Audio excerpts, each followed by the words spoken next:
Hello colleagues, my name is Phoenix and this is the third episode of my SKSE modding tutorial series. In this video we will install all the necessary reverse engineering programs and set up the IDA database. First, install ReClass. It is used when reading game memory.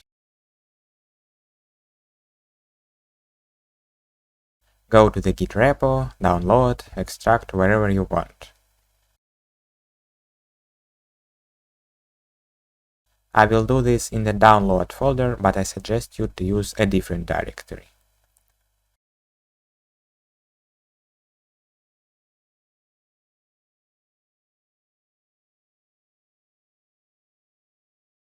You could add a shortcut to the program.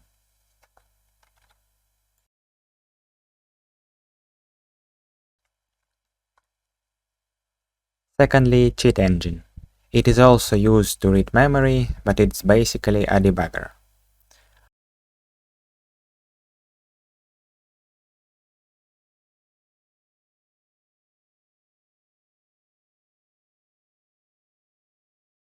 Run setup program, then I need to install other stuff.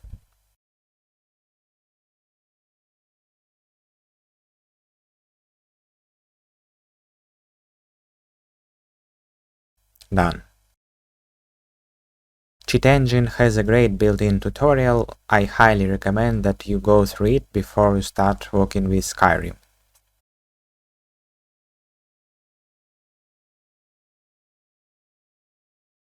It is explained on the wiki page.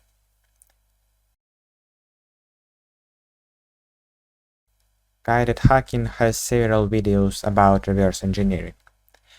Among them there is one about ReClass. You can search it. The first 3 videos of this playlist are about the tutorial.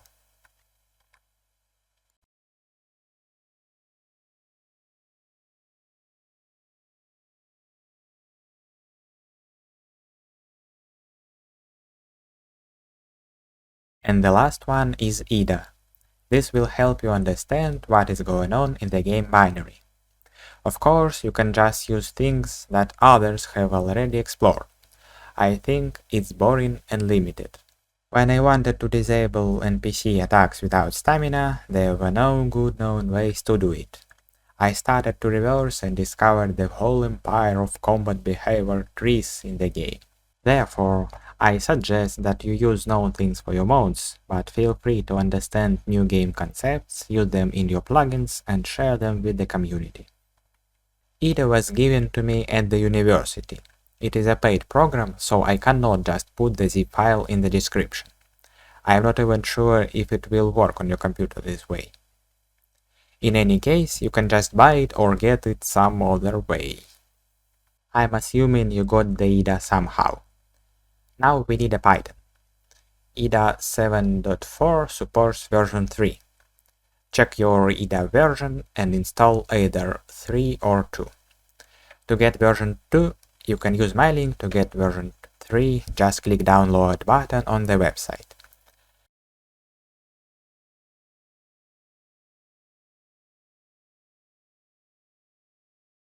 To make sure everything is installed correctly, open CMD and type Python. If you see prompt, all fine.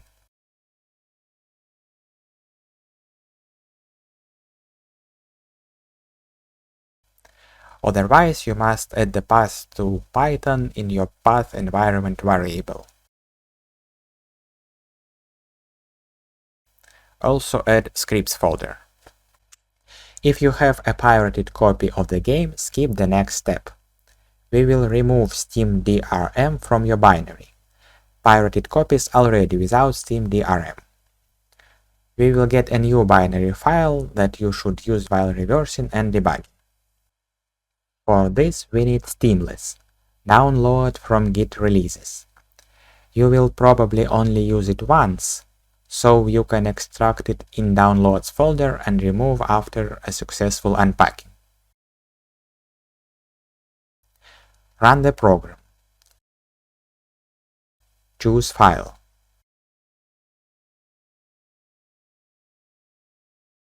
Keep the bind section. Extract.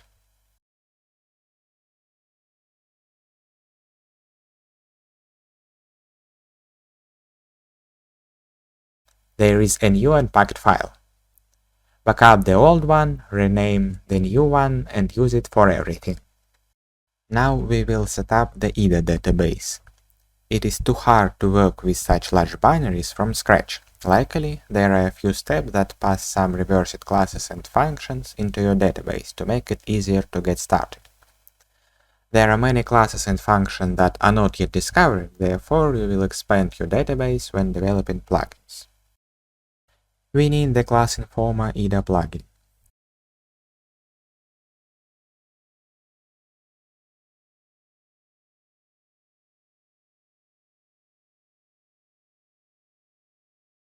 Extract it and move those two DLLs to your plugins folder. Launch IDA. Open the binary.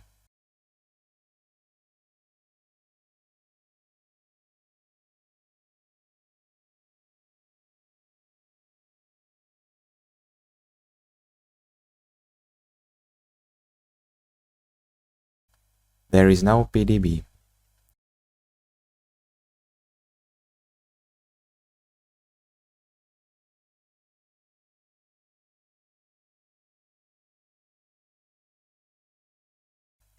As you can see from the change of addresses, IDA performs author analysis. We need to wait until the idle string appears. Make sure you see both Python and IDC options there, otherwise check your Python installation.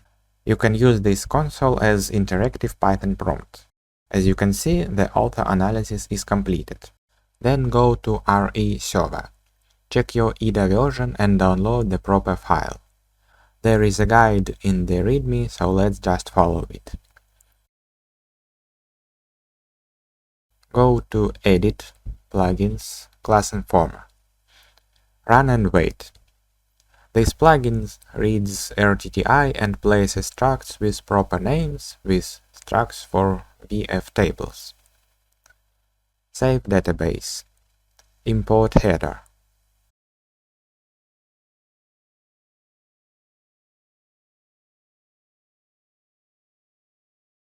Wait until auto-analysis has finished. Save. Import script.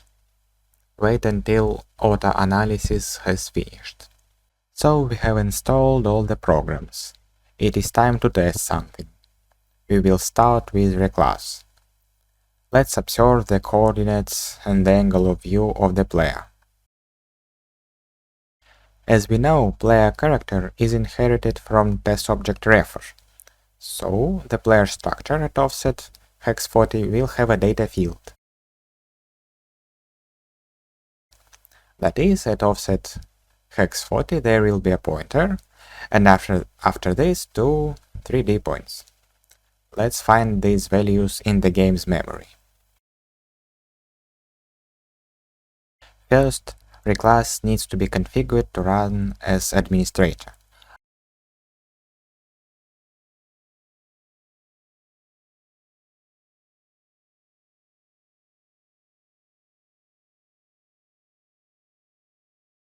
Otherwise, we will not see Skyrim in the list of programs. We take the magic offset and write the address SkyrimSE.exe in angular brackets plus this offset. This is the address of the static variable that holds a pointer to the player Singleton. What this number is and how I found it I will tell in the next video. If your game version is 1.5.97, then you have the same number. Follow the pointer. Create a new player class.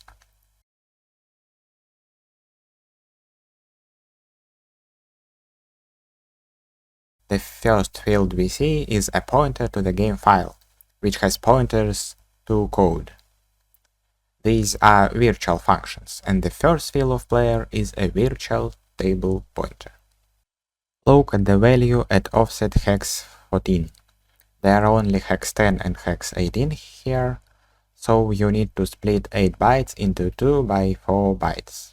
Note that ReClass reads memory and interprets data simultaneously in several representations: float, decimal, and hex. If the value is a pointer, ReClass jumps it and shows what data is stored there. At offset hex 14, the value hex 14. This is the player's form ID. Indeed, in all structures of the test form type, the form ID field is located at offset hex 14. Let's write it down. Create a 32-bit unsigned integer field and name it form ID. Look at offset hex 40. There should be a pointer that points to the player base class. Expand the structure. At offset hex 40 there is definitely a pointer. Jump to it. Create a new player base class.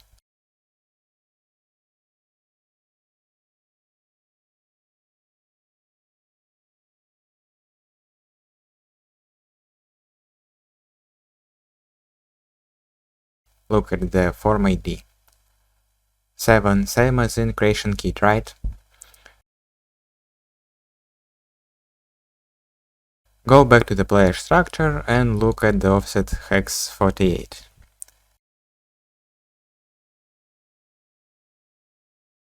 It is ni.3, that is, there are 3 float fields.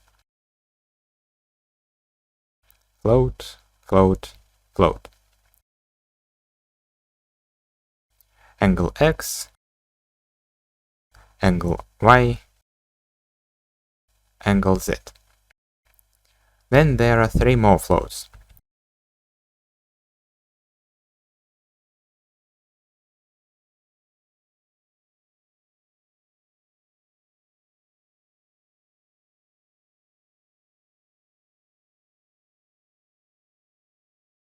In fact, there is a vector structure here, which contains 3 floats. Create it.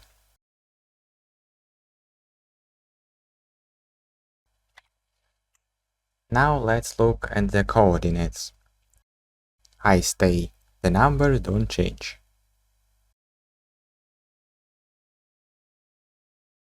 Let's go ahead. As you can see, the y coordinate increases noticeably. Let's go back. On the contrary.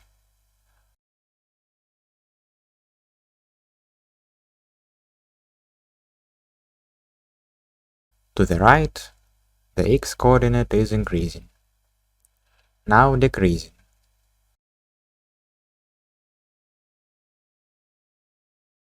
Let's jump. Z increases. Let's climb the rock.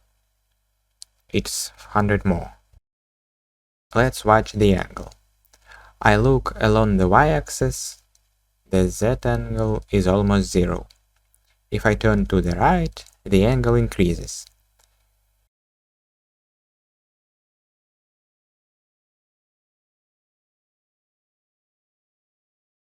Here it became pi divided by 2. Pi. Almost 2 pi.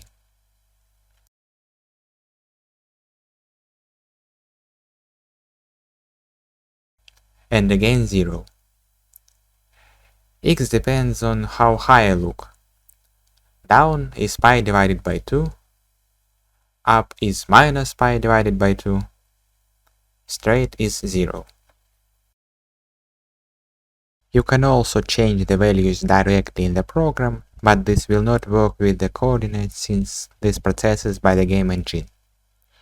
Therefore, using this program, you can store useful fields and look at them and change them in runtime. Cheat Engine is a very functional program for dynamic analysis. Now I will show you the basics of memory reading and debugging. I still recommend that you go through the built-in tutorial and also watch some videos from Guided Hacking. In the following videos about reversing, I will talk about other features of this program. Run as administrator again. Look for Skyrim main list. There is a list of addresses that we are interested on. Add the x-coordinate address. Get the address of the player structure. Let me remind you that it's located in a static variable.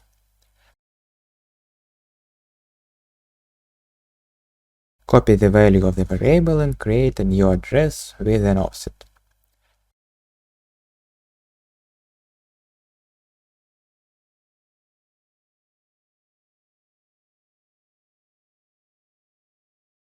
Set the type to float. Let's write a description.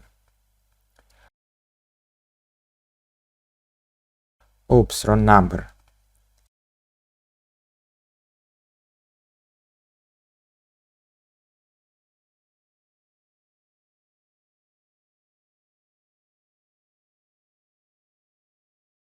Copy the value of the variable again. This is that coordinate of the corner. Change offset to hex 54.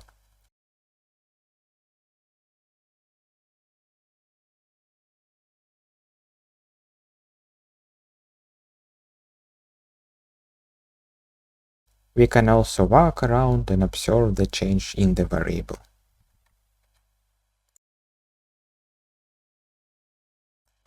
Try the debugger. Let's put a breakpoint at the beginning of the function that is called every hit. The address is same as yours if you have the latest version of SE. F5, OK. Now if someone hits someone in the game, we know it. The game stops and we can step through the code and look at memory and registers. Let's hit the chicken.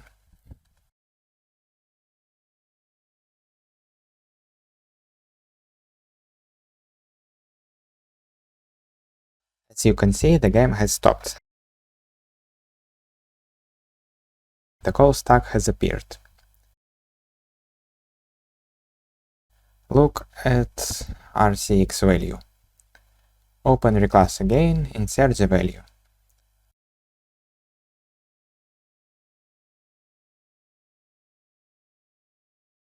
Look at the form ID, X14, player.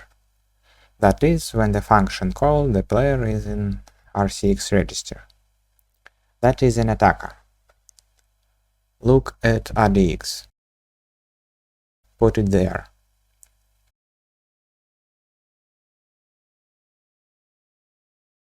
Hex 106740. Remember, remove the breakpoint, continue the execution.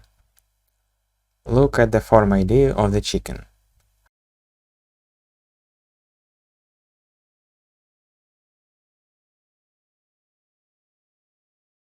Hex 106740. Perfect. That is, when this function is called, the RDX register contains the victim.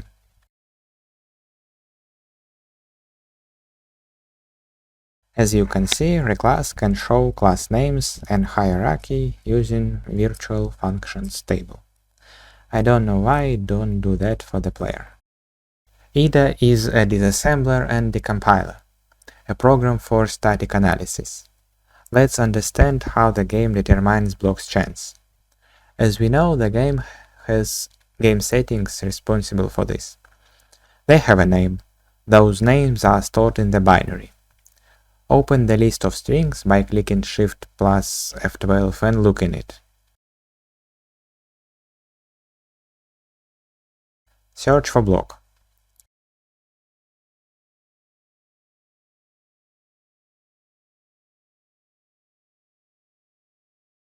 F combat block chains min. Sounds like what we are looking for. Double click. We have moved to the place in the binary where this line is. See where it is being used by clicking Ctrl X. This is the game setting structure. It has a name and value.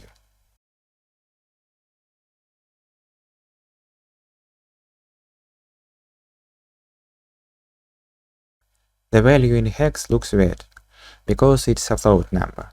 You need to make it so that it interprets it as a float. Options, setup data types. Add float with D. Rename. That is, the chances from 0 to 1.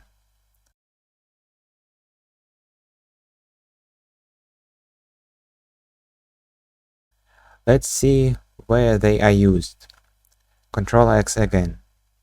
Both are used in the same function. Double click to jump. F5 to see C++ pseudocode. Now is an important moment for beginner reverses. Some see the code and try to hook something here, and usually get CTD. This is because their own function signature is currently specified and either shows their own code. Note that there is even no use of variables that we recently discovered.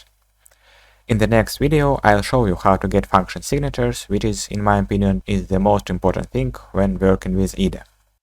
For now, I will help.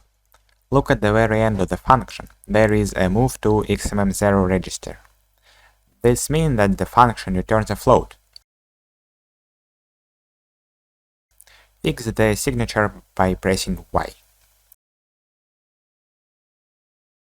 A knowledge variable appeared. It means that we are reading something that we did not write down. Continue to understand. Before calling getEquippedShield function, there is a write from XMM0 register to XMM6 register. This happens after a function call. That means that the function returns a float in the XMM0 register, which is copied into XMM6. Fix the function. Double-click F5. It's empty. It must return a float. Fix the signature. Much better. Again, reads without assignment. Look at the code by pressing Tab. It reads from XMM2, XMM1, XMM0. This means it has 3 float arguments. Fix it.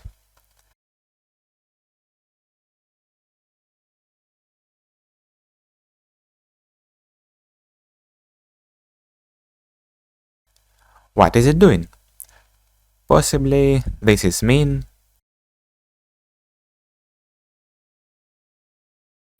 this is max. And this is a coefficient from 0 to 1.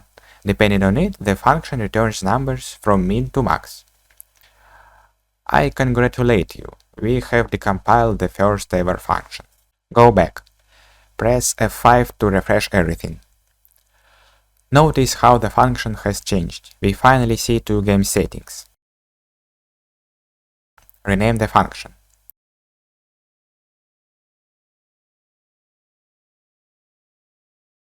As we can see, we called the function, then we initialize the second and third parameters. We needed to initialize the first one, XMM0. And it already stored in XMM0 since this is return value of the previous function.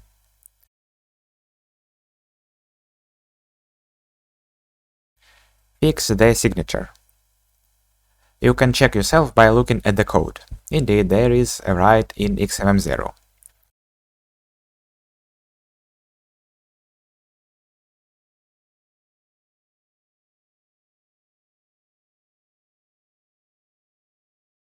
Rename.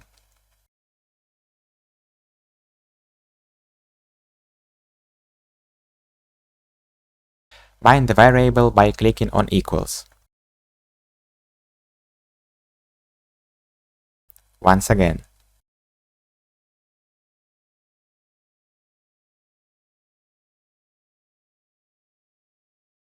Check if there is a shield. If not, then multiply the answer by the sum number.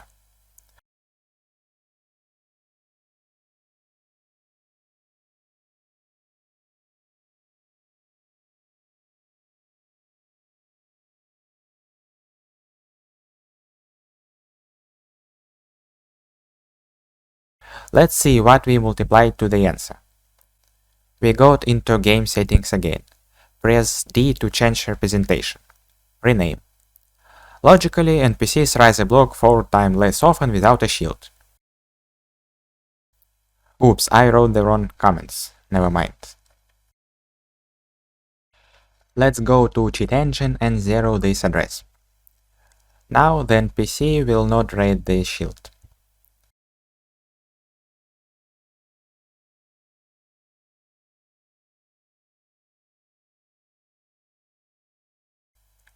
Zero out second game setting to disable attack block.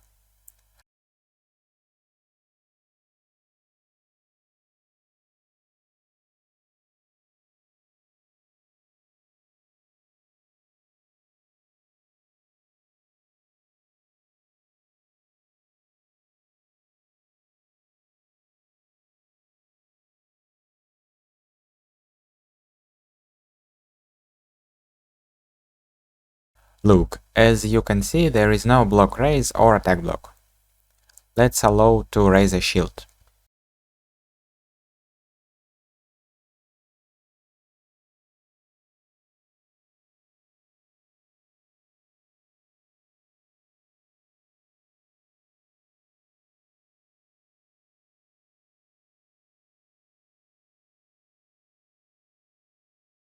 Watch it.